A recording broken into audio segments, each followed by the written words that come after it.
Race 8 out of 9 for the B fleet. Our goal for Maddie was to sail in a clear open area the last race on the start, and then if she was late, to immediately go to a close reach and accelerate. And she's doing the same thing. She feels a little late, so she's close reaching a little and getting speed. Now she's early, she slows down. Now she should say lured boat. Oh, now she should close reach a little. She should start close reaching a little. See that?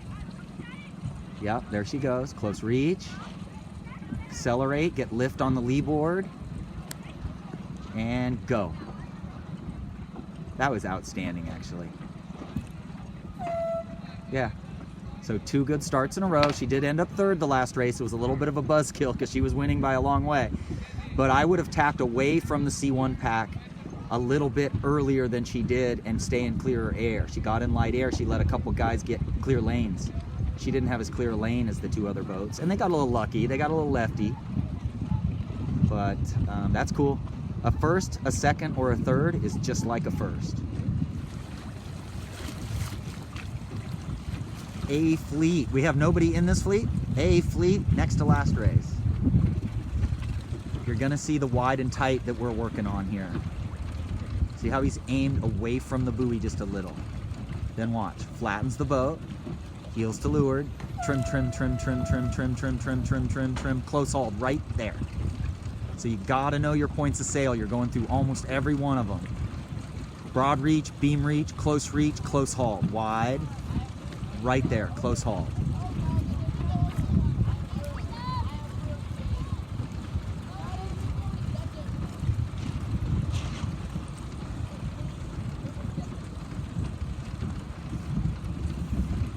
See how quick their hands are? All right, Paige Tilson up here in the top 5, 102.03.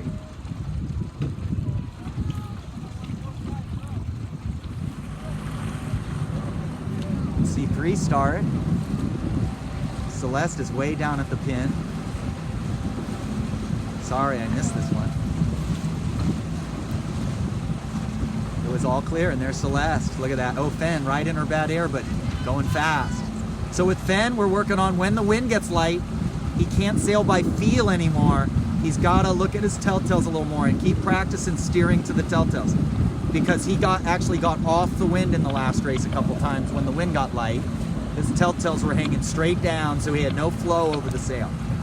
And it's just amazing. Okay, so Celeste had a good start there. Look at Celeste on the rail. Just for a second there.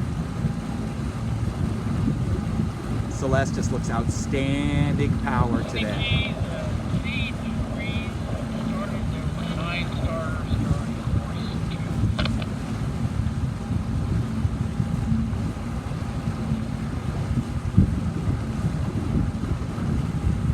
Celeste tack right there. She's right on the edge of being on the rail or not, so what she should do is she should stay in the boat and just put the outhaul and Cunningham on a little tighter. It's such flat water, it don't need to be on the rail at all. But her sail is a little too loose. So outhaul Cunningham would make it so she could keep it back in. There we go. That sail's a little too open. See how the top is spilling wind? So maybe more outhaul, more Cunningham, a little more bang, and that way you can stay in the boat, not have to be on the rail. She's one of the taller kids in the fleet. She just can't decide.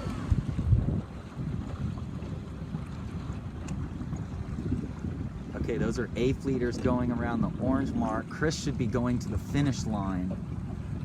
I don't know who's in Chris's fleet. Here's Celeste coming around first in C3. We worked on dumping the main at the windward mark earlier. We dumped the main while we're still going upwind because we got so much wind in the sail. So by the time we're to a beam reach, the wind decreases a little, but it's still blowing the sail out. Then when you get to a dead run, the wind dies. And if your boom's not already out. So Chris just parked it right here. But I think he's winning the C2 fleet.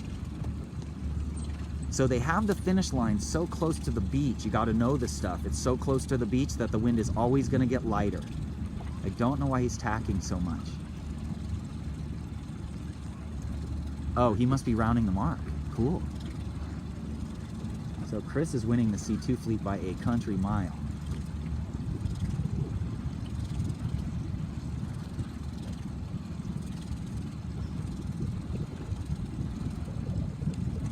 and the C2 fleet is all mixed up in the C3 fleet, so this is good news.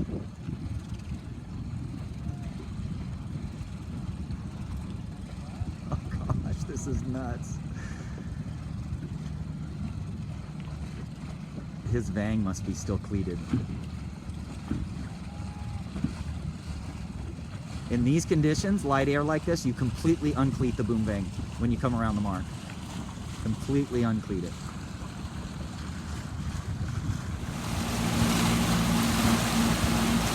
You can send this video. I'll text you this video. Those are 8th leaders way to the right of the screen, but they're clear. Just crushing the C2 fleet. And he just looks outstanding. Vang is loose. Boom is at 90. That was one of our big goals for today for him. Celeste a little too wide. Turn hard. Hard. I'm not sure why 9405 did that to her. He's in a totally different fleet. That was kind of ridiculous.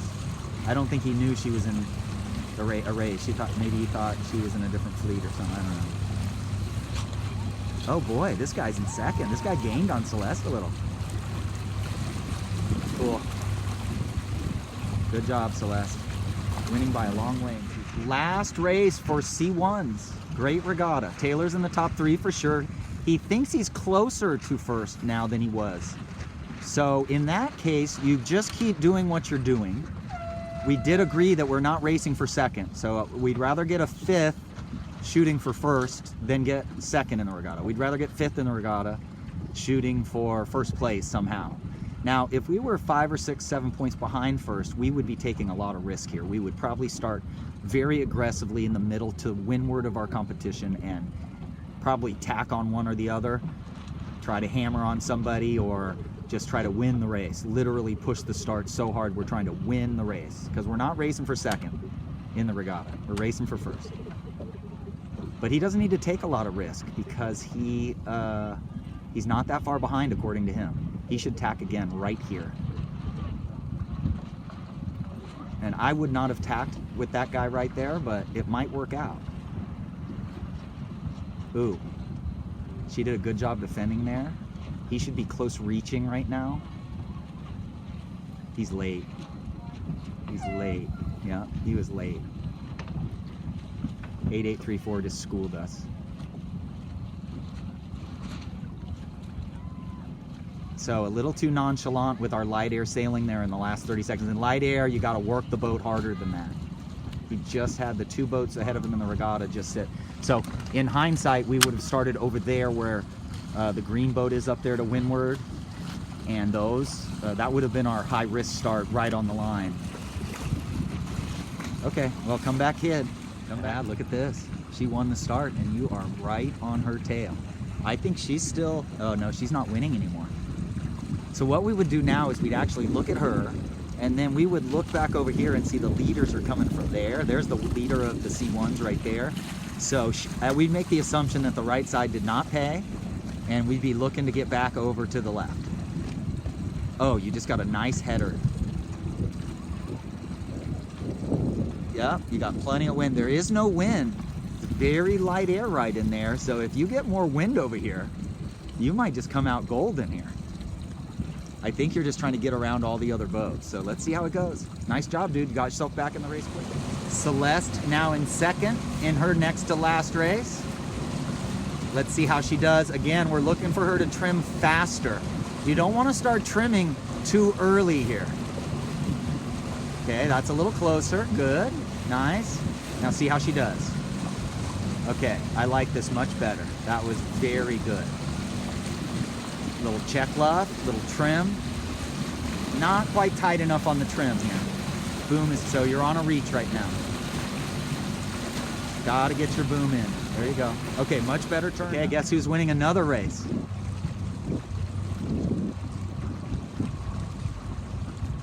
B Fleet, there's first, there's second, okay? No one else can get you. So what you do right now is keep your air clear. Whenever you're winning, you sail to the telltales once in a while and just make sure you're up to speed. Yeah, it's just incredible racing. I'm not sure where this guy's the leader of the B fleet now. Maddie got off the upwind a little bit. She was footing too much. This guy is second place. Looks like Celeste is close to first place again. Looks like this guy's coming to the finish. He's a C3. There's Celeste. There's Maddie.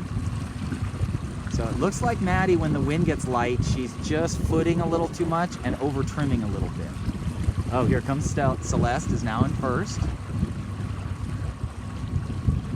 Oh, she tapped right on her teammate. Oh well, doesn't really know any better. Celeste should have called starboard on 2789 and made him tack and then tacked away. Oh, she's got better speed though. Maddie, great job sailing just on the edge of bad air underneath the Celeste and still going good.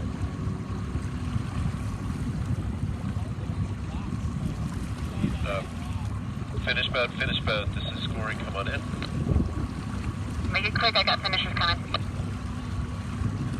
Copy that. These are coming to the finish. Yes, so he's first in the B. Here's first in the C3. Maddie's gonna hang in there, but look at these guys. Oh no. Maddie. She dropped from first to third in the last race, and I don't want her to drop first to third again. Oh God, 10173. Yes. Whew. Whew, thank goodness. She got a third and a second in the last two races. Outstanding in her first B fleet. Okay, brother. Well, I'm proud of you. Last race didn't go as we planned. We'll have to talk about it, but what I suspect is something that we really learned at this event. And as race committees set their finish lines closer to the beach and windward marks, you have to shift gears up at the top of the course. So a little ease of the outhaul, a little ease of the Cunningham. You're gonna heel to leeward a little. You're going to have to adjust the main sheet a little. In the light spots, you have to ease a little, and once you get up to speed, you have to trim a little. I'd have gone a little further, dude. I think you have another lap, so you have gained on people, but I think you just tacked in bad air. But anyway, it's been a good regatta. That might have been my last video for you, but we'll see.